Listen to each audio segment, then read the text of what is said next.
There is, the Rasul sallallahu alayhi wasallam actually had a specified time where he would teach women.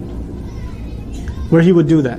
Especially the women of Medina. And actually the women of Medina were different from the women of Makkah. They were actually a lot more bold. And the Sahaba even noticed that they're more bold. Like Umar radiallahu anhu said, they're not like the women of Makkah. So there was a difference between them. And they're outspoken. And we even know that from many athar and many hadith texts. Like, Umar is giving khutbah radiallahu anhu and a woman gets up and says, you can't say that. Allah said this. Like, lady, why are you not in the sister section behind a glass?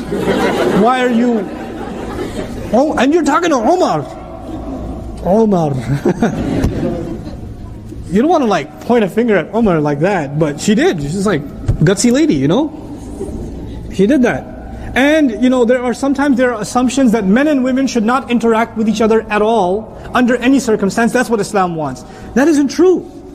As a matter of fact, non-mahram, man and woman, talking to each other in public, outside, is mentioned in the Qur'an.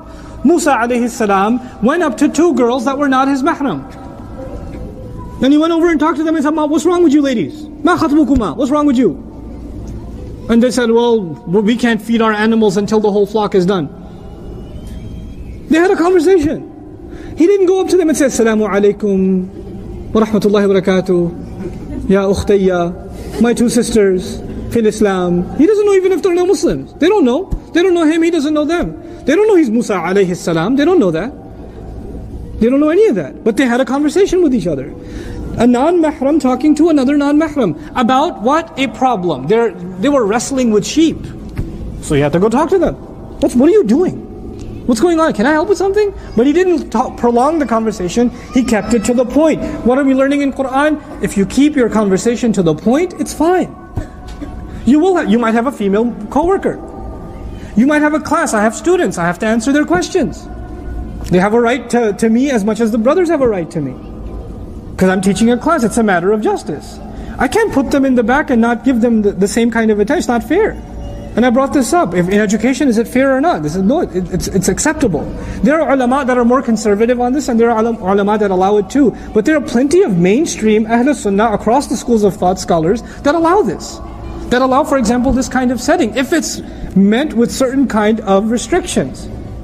There shouldn't be small talk. If I crack a joke, it's to the entire audience, not to sisters by themselves, or something, because that's inappropriate. That's not right. Right? And you're supposed to have a certain line, there's supposed to be a certain line of discomfort between you and myself. Or between you and any other non-mahram. There's supposed to be a line of discomfort. There's supposed to be a level of seriousness. You're not supposed to be giggly when you come up individually and talk to a non-mahram man. You're not supposed to be like, no, I have a question, brother. You said this. Why? Learn to be like that. Learn not to be giggly around non-mahram men. Not smiley. Jazakallahu khairan for so many things you're doing. No. Say that on your own. Don't come up and say it to me. Don't come up and say it to me. Say that to your dad. Jazakallahu khairan, Baba. You're so awesome. Great. When you come up to a non-mahram, if it's your teacher, if it's the imam of the masjid, if it's your employer, keep a serious tone. Keep a serious tone. When a woman uses a serious tone, the man becomes serious automatically. Girl comes up to you, you think she's kind of pretty. She comes up to you and says, Assalamu alaikum.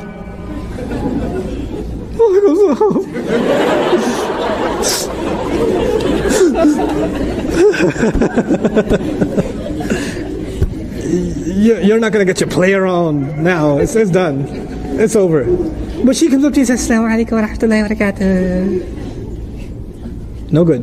No good for you. Then you'll be like, oh, wa alaikum salam. That's bad for you. So you have to keep a stern voice. And these rules, I'm kind of alluding to them, Surah An-Nur already covers them. These rules are already there. You have to keep a stern voice. You have to keep your eyes low.